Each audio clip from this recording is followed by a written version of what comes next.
وزیر اعظم عمران خان نے کہا ہے کہ پی ٹی آئی کی طرح نون لیگ اور پی پی کی فنڈنگ پر بھی الیکشن کمیشن کی تحقیقات کا منتظر ہوں۔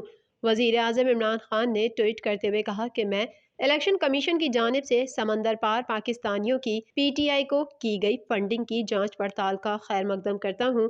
ہمارے اکاؤنٹس کی جتنی زیادہ جانچ پڑتال کی جائے گی، قوم کے لیے اتنے ہی حقائق کی وضاحت سامنے آئے گی۔ وزیر اعظم نے کہا کہ پی ٹی آئی واحد سیاسی جماعت ہے جس کی بنیاد مناسب سیاسی فنڈ ریزنگ پر مبنی ہے۔ میں مسلم لیگ نون اور پیپلز پارٹی کی فنڈنگ پر الیکشن کمیشن کی اسی طرح کی جانچ پڑتال کا منتظر ہوں، جس کے نتیجے میں قوم کو سیاسی فنڈ ریزنگ اور سرمایہ داروں کے مفادات اور احسانات کے بدلے پیسے کی بھتہ خوری کے درمیان فرق دیکھنے کو ملے گا۔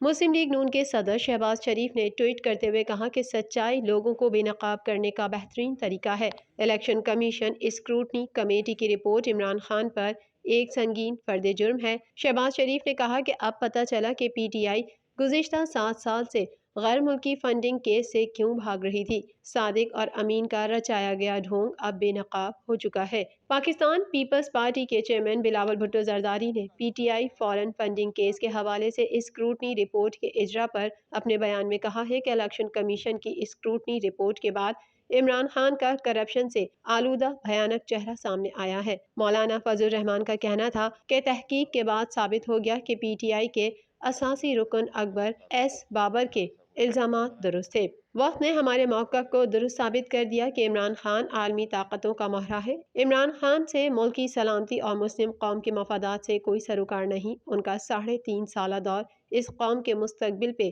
تباہ کن اثرات ڈال گیا۔ اب ملکی اداروں کو بھی قومی سلامتی کو درپیش خطرات کے بارے میں سنجیدگی سے سوچنا چاہیے۔